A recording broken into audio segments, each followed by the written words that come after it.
짧지 않은 시간 교회에서 떨어져 있으면서 한 200명 이하의 교회들을 4주 갔고요.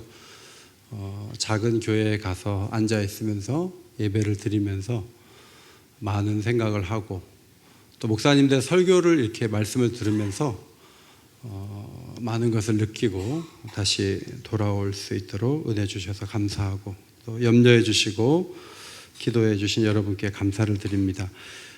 갈 때 왜 얘기를 안 하고 가냐, 이제 그렇게 말씀하시는 분들이 계시지만, 또 목사 입장에서는 죄송하고 미안한 마음이 많고, 또 갈 때 뭐 사 먹으라고 돈을 주시는 분이 적지 않게 있어서 또 그 돈 받아가지고 또 선물 사러 가려면 너무 힘들더라고요.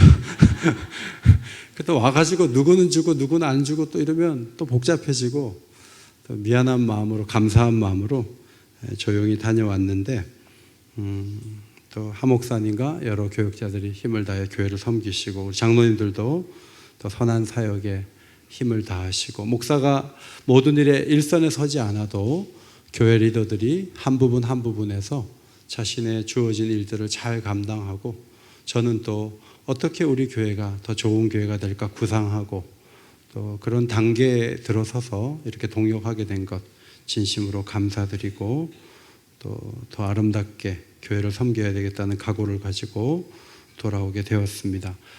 고린도전서 말씀을 지난 주간에도 묵상을 했지만, 고린도전서 13장이 지난 주간에 넘어가면서 그 말씀을 전해도 되지만, 갈라디아서를 6월 말에 묵상을 계속 비행기 위에서도 하고 숙소에서도 하고 책도 읽으면서 갈라디아서가 이렇게 좋고 유익한 책이었구나, 이 감동이 너무 커가지고 돌아오면서 다시 갈라디아서로 돌아가서 하 목사님께서 6월 30일 날 24절까지 말씀을 전하셔서 5장 25절부터 6장 5절까지 말씀을 본문으로 신령한 공동체를 이루십시오, 이런 제목의 말씀을 전하겠습니다.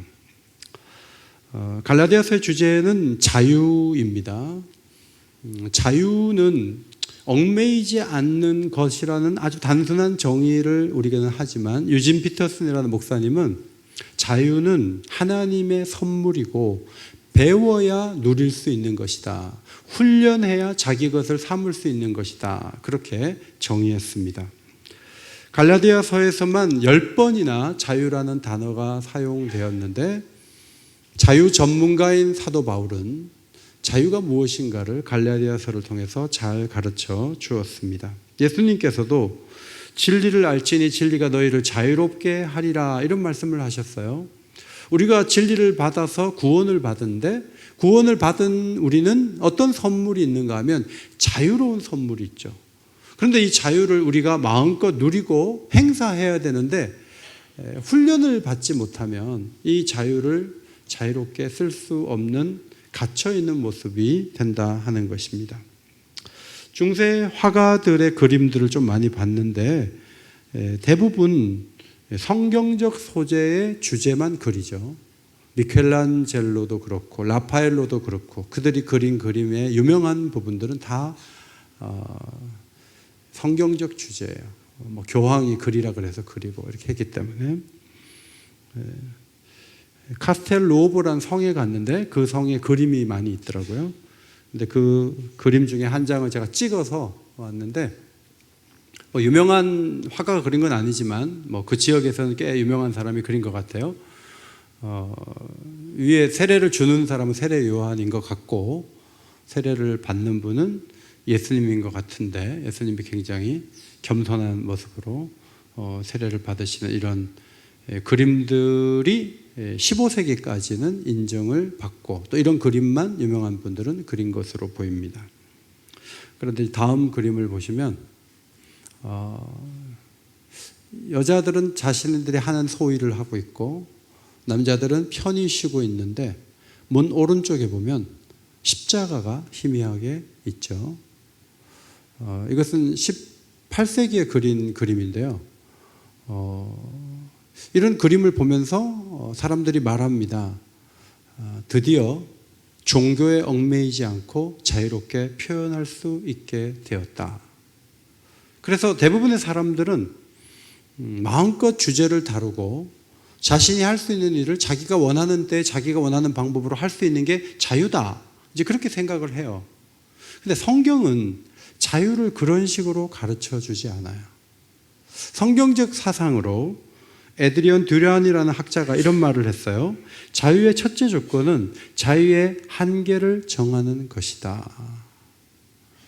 자유를 절대적인 것으로 만들어 놓으면 그 자유는 이내 혼돈 가운데서 죽는다 그랬어요. 뭐든지 다 할 수 있는 게 자유가 아니라는 거예요. 경계를 잘 정하고 그 경계를 지키며 움직일 때 하나님 주신 자유를 비로소 누릴 수 있게 된다는 것이죠. 갈라디아서에 자유란 말이 10번이나 쓰였는데 그 자유의 사상을 전하는 몇 가지 성경 구절을 먼저 보고자 합니다. 갈라디아서 3장 28절 앞에 보시고 같이 읽겠습니다. 읽든지 안 읽든지 내 자유야 이러지 마시고 읽어주십시오. 시작. 너희는 유대인이나 헬라인이나 종이나 자유자나 남자나 여자나 다 그리스도 예수 안에서 하나이니라. 코 큰 사람들을 만났더니 저도 나름대로 코가 큰 편인데도 불구하고 얘가 코가 조금 작다 그래서 그냥 뭐 가게에 있는 점원이 조금 무시하는 행동을 하는 걸 몇 번을 봤어요. 저도 눈이 큰 편인데 훨씬 저보다 눈이 큰 사람들이 제가 눈이 이렇게 됐다고 이렇게 생각을 하는 것 같아요. 21세기에도 편견과 또 차별, 이것이 지구촌 곳곳에 만연하고 있어요. 그런데 1세기에 노예를 부리는 그 시대에 유대인이나 헬라인이나 종이나 자유자나 남자나 여자나 그리스도 예수 안에서 하나라는 거예요. 이게 자유예요. 자유는 차별이 없는 거예요. 편견이 없는 거예요. 모두를 같은 눈으로 볼 수 있는 거예요. 그게 자유예요. 갈라디아서 4장 31절 그런즉 형제들아 우리는 여종의 자녀가 아니요 자유 있는 여자의 자녀니라. 아브라함과 사라가 약속이 이루어지는 게 늦어지니까 둘이서 궁리를 하죠. 하갈을 통해서 아이를 낳읍시다. 그래서 아이를 낳아가지고 세상 역사가 이렇게 복잡해졌을 뿐만 아니라 그들 자신도 굉장한 아픔과 어려움을 겪었어요. 그런데 약속 있는 자의 자녀인 이삭은 하나님의 약속을 이루고 이삭의 후손으로 예수님이 오시고 우리를 자유케 하는 길에 들어서게 했다. 그렇게 기록하고 있어요. 갈라디아서 5장 1절 말씀 앞에 보시고 한 번 더 읽도록 하겠습니다. 시작. 그리스도께서 우리를 자유롭게 하려고 자유를 주셨으니 그러므로 굳건하게 서서 다시는 종의 멍에를 매지 말라. 자유를 주시잖아요. 그러면 굳건하게 서야 종노릇을 안 할 수 있다는 거예요. 구원을 받았지만 그래서 자유를 얻었지만 그 자유를 가지고 굳게 서야 돼요. 굳게 서지 않으면 다시 원래대로 돌아가는 거예요. 예수 안 믿었을 때 그 얽매이고 그 힘들고 피곤하고 고단한 삶을 예수를 믿으면서도 계속 자유하지 못한 가운데 들어서기가 참 쉬워요. 갈라디아서는 거기서 벗어나라는 것을 선포합니다. 이스라엘 백성들이 바로의 식구들의 무덤을 위해서 건축에 동원이 되죠. 그래서 벽돌 굽고 집 짓고 하다가 가서 고생하다가 하나님의 은혜로 어느 날 갑자기 홍해를 건너고 자유인이 됐어요. 그런데 그 자유 속에서 예배하고 기쁨의 시간을 누려야 될 이스라엘 백성들이 노예 생활만 해봐가지고 뭘 어떻게 살아야 될지를 모르고 생각하는 것은 애굽의 음식이 좋았나 여기가 좋았나 그 생각만 하는 거예요. 저는 사실 한 달 동안요 한식을 한 번밖에 못 먹었어요. 아침에 뭐 이렇게 과일하고 빵 조금 먹고요. 점심은 외국의 음식 그냥 안 맞는 거 한 번 딱 사 먹고 저녁에는 굶었어요. 그래가지고 여러분은 아이고 뭐 좋은 시간 보내겠다 하지만 저는 굶다가 왔어요. 그런데 먹는 걸로만 보면요, 제가 여기 우리 교육자들하고 8,000원짜리 식당 가서 먹으면서 제가 그런 얘기 했어요. 한 달 동안 먹는 음식에서 이 정도면 2등 정도 한다. 한 달 동안 이 정도 훨씬 못한 음식을 나는 먹었다. 근데 음식으로 말하면 한국에서 삶이 훨씬 나아요. 그리고 나가서도 행복하지 않아요. 내가 원하는 음식 못 먹고 김치 못 먹으니까. 그런데 그 시간 속에서 내가 다른 데 초점을 모을 때 의미가 있는 것이고 소중한 거예요. 그런데 이스라엘 백성들은 먹는 거 가지고 후추가 어디 있어요? 참외, 그런 게 어디 있어요? 만나만 먹어야 되는데 막 불평을 하다가 결국은 모세가 없는 사이에 금송아지를 만들었어요. 그리고 이것이 애굽에서 우리를 이끌어낸 하나님이라고 하더니 결국은 자유를 잃어버리고 여호수아와 갈렙 외에는 약속의 땅에 들어가지 못하는 비참함에 부딪히고 말았습니다. 가룟 유다를 아시죠? 자유를 얻었으나 자유 안에 굳게 서는데 실패했어요. 그는 예수님을 만나 자유와 비전과 소망과 믿음의 세계를 경험했어요. 사람들의 변화를 가까이에서 봤어요. 그런데 그는 마음속에서 탐욕이 일어났어요. 마귀가 하라는 대로 하고 말았어요. 결국은 그 잘못된 행동으로 말미암아 그리스도를 공격하는 선생을 파는 자리에 가더니 죄책감을 견디지 못하고 자유를 가장 비난하고 부끄럽게 하는 행동인 자살을 하고 말았습니다. 성경은 끊임없이 말하죠. 하나님 주신 자유를 잃어버릴 수 있다. 이것을 굳게 잡을 때만 너희 것이 될 수 있다 라고 말씀을 해요. 굳게 서기 위해서 오늘 말씀이 우리에게 도움이 된다고 봅니다. 오늘 25절, 26절 말씀에 만일 우리가 성령으로 살면 또한 성령으로 행할지니 6장 1절 신령한 너희는 이런 표현이 있어요. 교회의 가장 큰 축복은 무엇인가 하면 성령을 부어주신 거예요. 여러분 눈에 보이는 선물을 받는 것도 좋은 일이지만 등록을 하고 세례를 받고 기도를 하고 은혜 속에 들어와서 성령을 경험하는 것이 가장 큰 축복인 줄 믿습니다. 하나님의 영이 내 안에 들어와서 나와 함께 거하시고 내가 판단하고 생각하는 것, 내가 때로는 잘못 판단하고 잘못 생각할 수 있지만 성령이 그것을 바로 잡아주시면서 나를 이끌어 가시는 삶이 시작된 것이 예수를 믿는 삶이거든요. 성령이 우리를 자유롭게 하시고 성령이 우리만이 갈 수 있는 것을 보게 하시고 우리만이 누릴 수 있는 세계에 들어가게 하신 것, 이것이 성령의 놀라운 축복이에요. 우리는 성령을 경험한 신령한 공동체예요. 신령한 공동체의 몇 가지 특징을 말씀드립니다. 첫째로 대인관계에서 자유하게 되는 것, 이것이 신령한 공동체의 특징이라는 거예요. 26절에 헛된 영광을 구하여 서로 노엽게 하거나 서로 투기하지 말라. 헛된 영광은 우리는 두 단어지만 헬라어는 한 단어예요. 빈 영광, 껍데기만 있는 영광, 그런 뜻이에요. 허영심을 말하는 거예요. 사람마다 허영심을 갖고 있어요.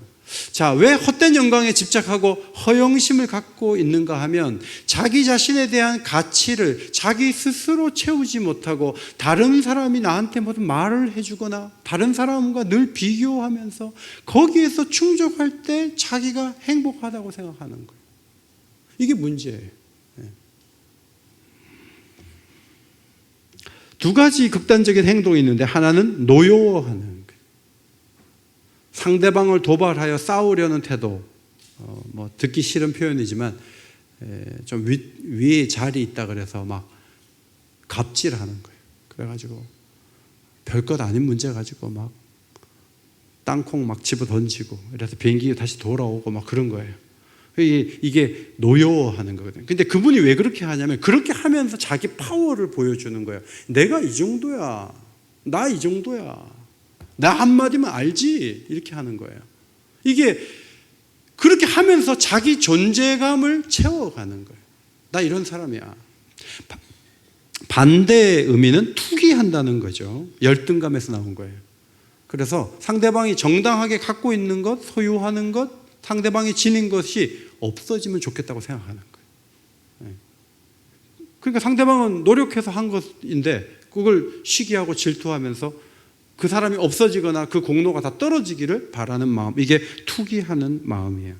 이 두 가지 행동은 상당히 다른 행동이지만 정당한 자기 존재에 대한, 예수님이 자기를 가치 있게 했다는 대한 인식과 발견이 없는 사람은 늘 사람들의 반응에 기대며 살고 사람들을 시기하거나 사람들을 누르거나 둘 중에 하나로 치우치면서 살아간다는 것이죠. C.S. 루이스가 이런 말을 했어요.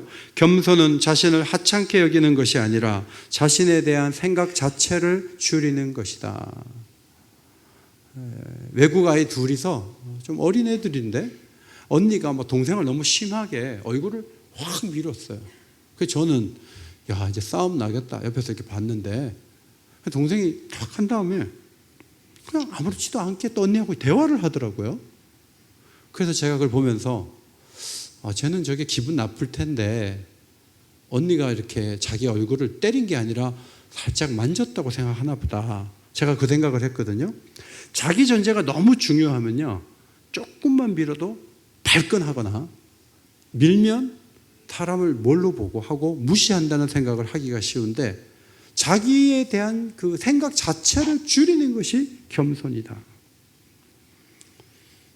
얼마 전에 제가 좋아하는 사람은 아니지만 한마디씩 하면은 정말 남다른 색깔로 얘기하는 정치인이 계셨는데 얼마 전에 집에 편지 써놓고 뒷산으로 가셨어요. 그래서 이제 조문이 행렬이 이어진다는 보도를 보면서 또 이런 일이 벌어졌구나 그랬어요. 뉴스 기사를 이렇게 보니까 이제 유명 정치인들이 조문을 하는데요. 다음 날 신문 기사에 자기 이름이 어떻게 나올까를 생각해서 시간을 정해서 간다는 거예요. 10시에, 밤 10시에 가면요, 다음 날 조간신문에 안 나와요. 일찍 가야 돼요. 그러니까 순수하게 슬픔을 위로하기 위해서 가는 게 아니고요, 그 자리에도 나를 세상이 어떻게 기사화할 것인가를 생각하면서 가야 되는 게 정치인들인데 그 정치 생활을 20년 하고 30년 해요. 그럼 여러분, 심성은요 다 망가진다고 봐야 돼요. 그리스도인들도 마찬가지예요.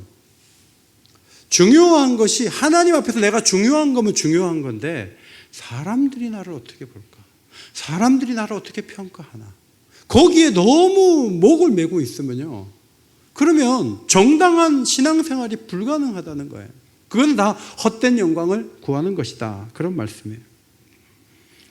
주 1096년부터 1270년까지 8회에 걸쳐서 십자군 전쟁이 있었어요. 174년이에요.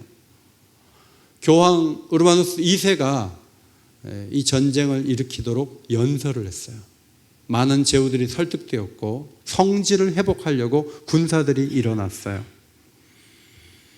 교황 개인의 잘못에 유럽 전체가 고통 속에 들어간 것으로 보이지만 상인들은 이렇게 해서 땅이 넓어지면 물건 팔 데가 많아질 테니까 동참하자 이렇게 나왔고, 농부들은 이 봉건 제도가 너무 힘드니까 좀 시대의 변화가 오려면 전쟁을 해야 되지 않을까 생각했고, 제후들은 더 넓은 땅을 차지할 절호의 기회라고 생각하고 군사들을 보냈어요. 그러니까 모두 다 속셈이 있어서 이 소득 없는 헛된 영광을 바라보는 전쟁에 동참했다는 것입니다. 오늘날 대통령 한 사람만 잘못한 것처럼 다들 아우성이지만 솔직히 말하면 헛된 영광을 구하는 것은 모든 백성들 속에, 우리들 속에서 계속 일어나고 있는 문제라고 하는 거예요. 여러분, 복음을 우리가 사랑하고 복음을 계속 반복해서 들어야 되는 이유 중에 하나는, 복음은 그리스도 안에서, 그리스도 앞에서 그리스도와 함께 내 가치를 항상 발견하는 거예요. 그게 복음이에요. 그 복음이 있으면 우리는 자만하지 않을 수도 있고 초라하지 않을 수도 있어요. 그런데 복음으로 충만하지 않으면 예수를 믿어도 자유롭지가 않은 거예요. 어떤 사람 앞에서는 너무 기세를 부리고 어떤 사람 앞에서는 너무 초라해져 가지고 시기하고, 이 두 가지에 누구든지 빠질 수밖에 없다는 것이죠. 우리가 무지하고 없어 보이는 사람들을 하찮게 여기려 할 때 복음이 내 속에서 음성을 들려주죠. 너도 이 사람과 똑같은 죄인이었어. 너도 하나님의 사랑을 받을 만한 자격이 없는 똑같은 죄인이었어. 그 말을 들려주면서 우리가 그 하찮아 보이는 사람을 존중할 수 있는 사람으로 바뀌게 만들죠. 반대로 너무 부러워하고 너무 시기하는 마음을 가질 때 복음은 우리에게 말해요. 이 사람이 뭘 이뤘냐가 중요한 게 아니야. 너는 너 자체로 가치가 있어. 비교하지 마. 라고 복음이 우리에게 들려준다는 거예요. 선교지에서 15년 동안 사역해 오신 선교사님 한 분을 이스탄불에서 만났습니다. 이곳은 배를 타는 곳인데 그 목사님과 함께 유럽의 끝이 있고 750m 건너편은 아시아의 출발이에요. 터키의 이스탄불의 그런 땅인데 저를 데리고 다니면서 6시간 동안 이렇게 안내를 해 주셨어요. 이 목사님이 지난 15년 동안 앙카라에서 예배를 드릴 때 검색대를 통과해서 몸에 폭탄이 없다는 것을 한 사람 한 사람 검증해서 모인 예배당에서 예배를 드렸다는 거예요. 밖에 경찰들이 지켜주고 혹시 누가 폭탄 테러를 할까봐 막아주는 환경에서 마음 졸이면서 지난 15년 동안 예배를 드렸는데 자신을 더 위축시키는 것은 뭐냐 하면 어느 선교지는 2, 3년 만에 몇십 명 모으고 몇백 명 모아가지고 많은 사람에게 세례 주고 많은 사람을 사역자로 세우는 열매들이 주렁주렁 맺히는데 이 어릴 때부터 이 코란에 익숙하고 이 철저한 종교교육을 받은 이 사람들을 구원하고 주님 백성으로 이끄는 일이 너무나 어려워서 손가락에 시기도 어려운 사람들을 하나님 앞에 15년 동안 세워놓고 그 초라함 앞에서 자신은 너무나 많이 위축되는 때가 있다고 저한테 고백을 했어요. 그러면서 저에게 무슨 말씀을 하냐면 이런 얘기했어요. 천국 가면 야 너는 이렇게 열매가 많은 선교사가 있는데 너는 이렇게 열매가 없냐고 하나님은 야단치실 분이 아니라고 나는 믿는다. 그래서 목사님 저는 여기서 하루하루를 버티고 있습니다. 하나님이 명하신 곳에서 순종하고 있습니다. 제게 이제 그런 얘기를 해주셨어요. 감동이 되는 거는 저는 이스탄불에 계신지 알았는데 앙카라에 계셨거든요. 저를 만나려고 5시간 동안 기차를 타고 오셨어요. 그리고 6시간 만나고 또 기차 타고 가는 그분의 뒷모습을 제가 봤어요. 나는 한 영혼을 만나기 위해서 부산에 내려갈 수 있나? 광주에 갈 수 있나? 나는 누가 선교사가 부산에서 날 보자 그러면 당신이 여기 올라오라고 하지 않겠는가? 근데 이분은 한 영혼을 소중히 여기면서 움직이는 거예요.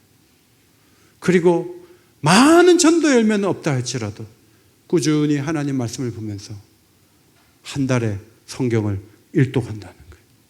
매달 읽으면서 자신이 세운 제자들로 하여금 매달 일독씩 할 수 있도록 훈련을 하는데 그분들이 퇴근해서 일독씩 해낸다는 거예요. 그러면서 제게 성경을 사랑하는 그 이야기, 설교도 좋지만 소리내서 성경을 읽는 만큼 우리에게 좋은 일이 뭐가 있느냐 하면서 성경 읽기를 저에게 가르쳐 주신 거예요. 마음에 큰 감동을 받았어요. 여러분 성령 충만하면 밤새 기도할 수 있겠죠. 성령 충만하면 대단한 일이 일어나겠죠. 그런데 성령 충만하면 나타나는 특징 중에 하나는 비교하거나 평가받는 게 중요하지 않은 상태로 들어가는 거예요. 그리고 나 자신이 어떤 환경에서도 감사하고 행복한 사람이 될 수 있는 것. 이것이 성령이 주신 선물인 것을 믿으시기 바랍니다. 성령이 그런 선물을 주시는 거예요. 두 번째, 성령은 교회를 함께 죄에서 자유하게 하시죠. 5장 25절 26절을 읽어보면 자기 자신으로 중요하니까 남이 무슨 일이 일어나든지 간섭하지 않으면 된다는 생각을 하지만 성령은 그렇게 생각하지 않으신다는 거예요. 자, 6장 1절 말씀 앞에 보시고 큰 소리로 읽겠습니다. 시작. 형제들아, 사람이 만일 무슨 범죄한 일이 드러나거든 신령한 너희는 온유한 심령으로 그러한 자를 바로잡고 너 자신을 살펴보아 너도 시험을 받을까 두려워하라. 자, 교회 생활을 하다 보면 누가 범죄한 일이 드러나요. 그러면은 우월감을 가진 사람들은요, 세상에 사람이 어떻게 교회 다니면서 그런 짓을 해? 한심하다 한심해. 정죄하는 쪽으로 가요. 우월감이 있으니까.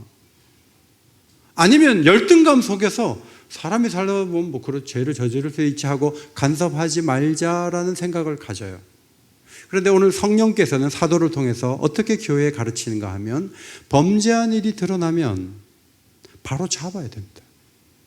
그냥 두면 안 된다. 그런데 중요한 것은 신령한 너희는 온유한 심령으로 해야 된다. 온유한 심령으로 바로 잡아야 된다.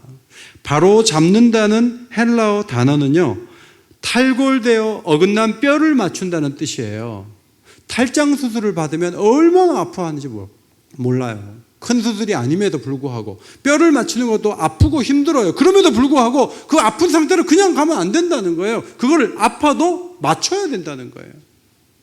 그런데 중요한 것은 온유한 심령을 가져야 된다.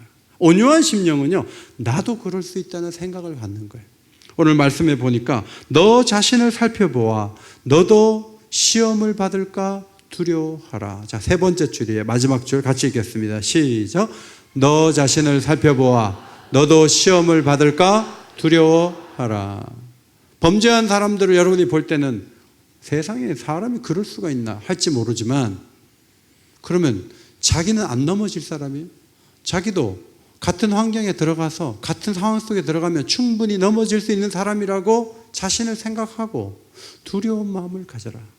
주의하지 않으면 나도 그럴 수 있다라는 생각을 가져라.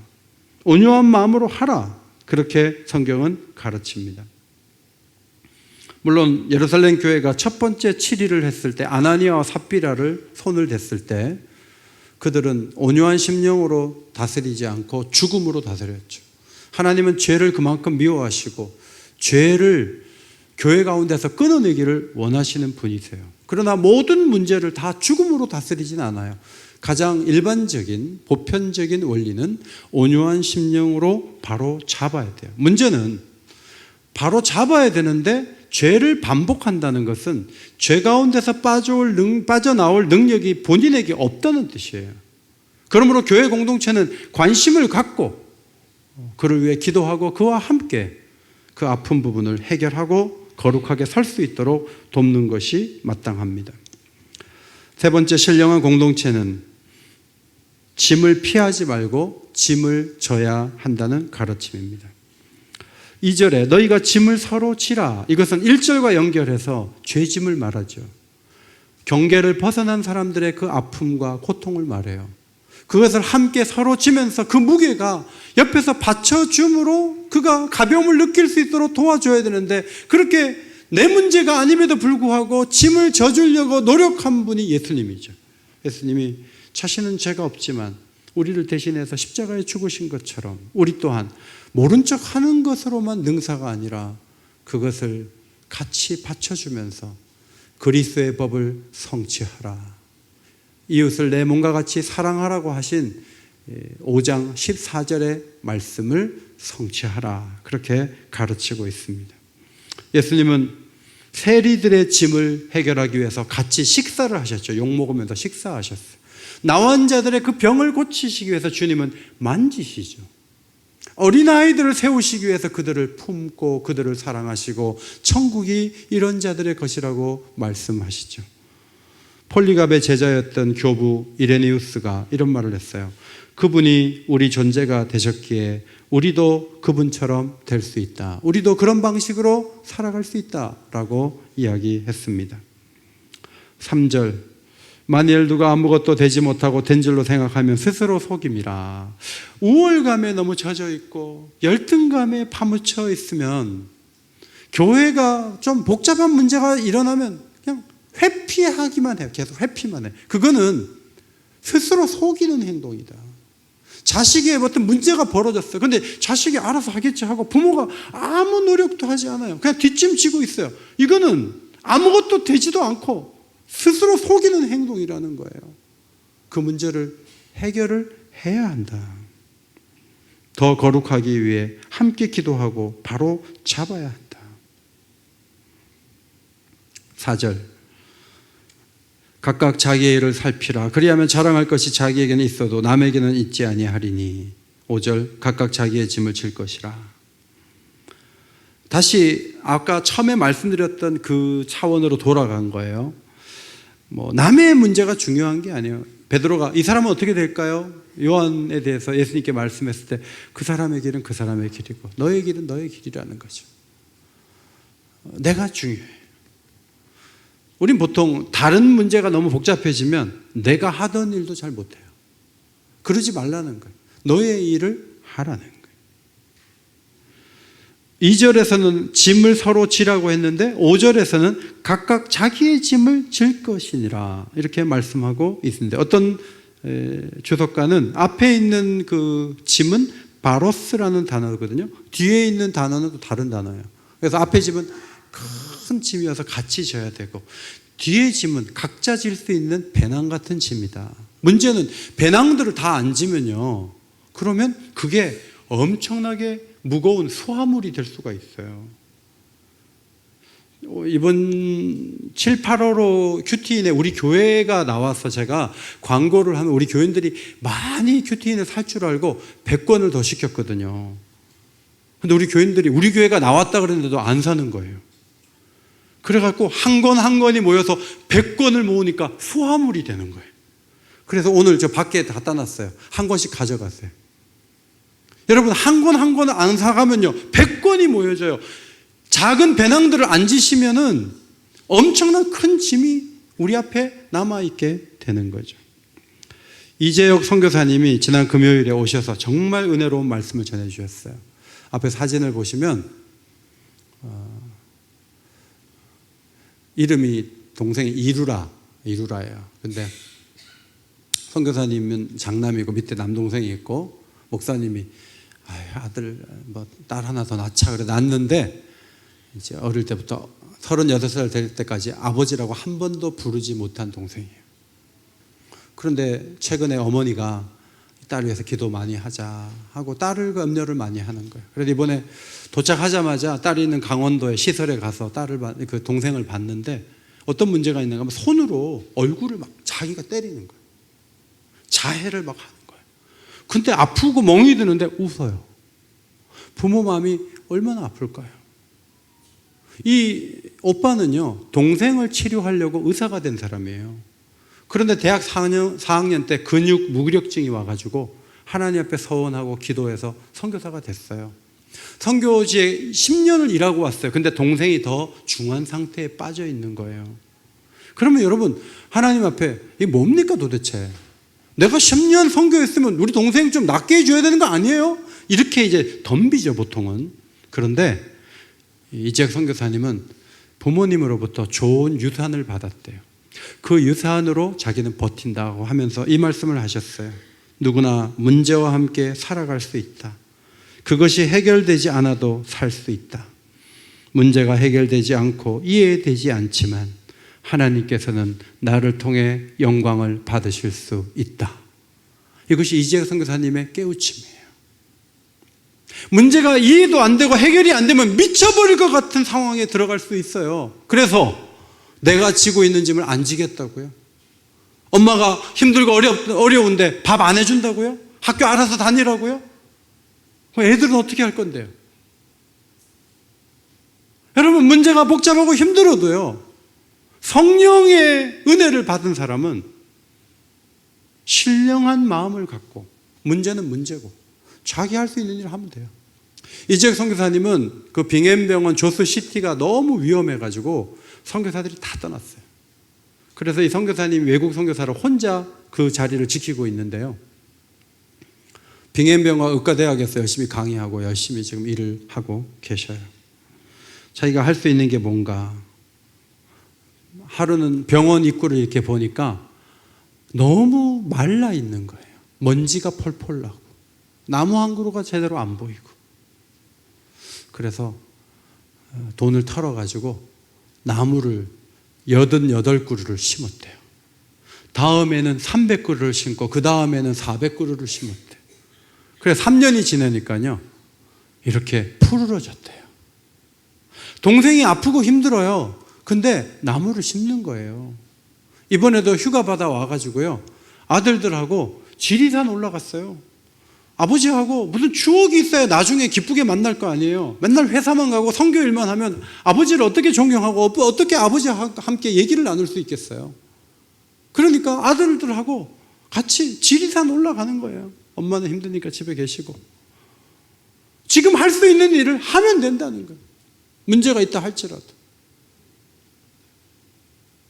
성도 여러분, 교회 가운데 범죄한 일이 드러납니까? 그래서 여러분이 실망이 돼갖고 아무것도 못하겠다고 하는 것이 마땅한 일입니까? 그것은 아니라는 거예요. 북한이 미사일을 쏘고 일본이 수출 품목에서 우리가 꼭 필요한 것을 수출 안 해서 우리 경제에 타격을 준답니까? 그래서 여러분이 성경을 안 보는 것이 합리화될 수 있습니까? 그래서 묵상을 안 하는 것이 합리화될 수 있습니까? 없다는 거예요. 우리가 할 일을 해야 돼요. 저는 성당을 참 많이 갔어요. 거기에 뭐 박물관처럼 많이 있어서 많이 갔는데, 천주교인들은요, 강론을 안 들어도 하나님의 임재를 느낄 만한 성당이라는 환경이 있어요. 들어가면 늘 똑같은 그림이지만 수백 년, 수천 년 된 그림이 그 앞에 있어서 그 그림 보면서 신앙생활을 하는 사람들이 천주교인들이에요. 근데 찌빙글리와 칼빈, 또 존 낙스 같은 사람들이요, 이런 그림들 다 없애고요, 칼빈이 목회하던 예배당에 가봤어요. 거기에 유명한 사람이 잠들어 있는데 그 사람의 상을 이렇게 다 이렇게 누운 상태로 새겨져 있는데 얼굴을 다 갈아버렸어요. 우상이라고. 이건 아니라고. 우리는 강단 하나만 남겨놓는 예배당을 전통으로 500년 동안 이어져 온 교단에 속한 교인들이에요. 우리는 묵상하지 않으면 하나님의 임재를 도저히 느낄 수 없는 사람들이에요. 그런데 성경을 하나도 안 보고 살면요, 껍데기만 있는 거예요. 그러면 헛된 영광을 쫓으면서 어디 가서 약해 보이는 사람만 막 쪼든지, 그 다음에 대단한 사람 보면 막 부러워하고 불행해하고, 그 둘 사이에 들어갈 수밖에 없어요. 그런데 복음을 계속 자신에게 들려주고 자기에게 주어진 짐을 하루하루 감당할 때 하나님께서 우리에게 값진 삶을 살 수 있도록 힘과 능력을 부어주실 줄 믿습니다. 이것이 하나님 우리에게 주신 축복이에요. 그래서 이번 주간에도 성경을 읽어내야 돼요. 어떤 분은 얘기해요. 설교보다 성경 읽기가 영적으로 더 큰 유익을 가져올 수 있다. 소리내서 성경을 읽는 것은 구약부터 하나님이 가르쳐 주신 방법이에요. 우리에게 주어진 모든 역할들, 책무들, 세상이 어떻게 돌아가든지 눈도 깜짝하지 말고 앞으로 감당하고 더욱 신령한 공동체를 이루어가는 아름다운 성도들이 되시기를 주의 이름으로 축원합니다.